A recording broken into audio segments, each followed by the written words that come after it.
Salafi learning and research സെന്ററിന്റെ 37ാം സംസ്ഥാന സംഗമവും അവാർഡ് വിതരണവും നടന്നു. കോഴിക്കോട് മുഹമ്മദ് അബ്ദുറഹ്മാൻ സാഹിബ് മെമ്മോറിയൽ ജൂബിലി ഹാളിൽ മന്ത്രി മുഹമ്മദ് റിയാസ് ഉദ്ഘാടനം ചെയ്തു. സ്വാഗത സംഘം ചെയർമാൻ NK ഖാലിദ് അധ്യക്ഷനായി.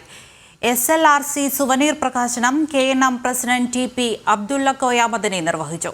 സംഗമത്തിൽ വൈജ്ഞാനിക സമ്മേളനം, ഖുർആൻ വിജ്ഞാന മത്സരങ്ങൾ, പുസ്തക പ്രകാശനം തുടങ്ങിയ സെക്ഷനുകളാണ് ഉണ്ടായിരുന്നത്. വാക്കുകളോ മാറിയാൽ ആശയങ്ങൾ തന്നെ മാറിപ്പോകും. പലതും ദുർവ്യാഖ്യാനിച്ച് പല നിലയിലുള്ള വിവാദങ്ങൾ നമുക്ക് ചുറ്റും നടന്നുകൊണ്ടിരിക്കുന്ന ഒരു കാലമാണ്.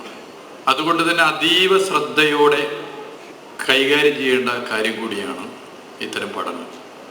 ഒരു മതവും മതവർഗീയതയോ മത തീവ്രവാദത്തെയോ മത ഗ്രന്ഥങ്ങളുടെ അടിസ്ഥാനപ്പെടുത്തി ഭീകരവാദത്തെയോ പ്രോത്സാഹിപ്പിക്കുന്നില്ല.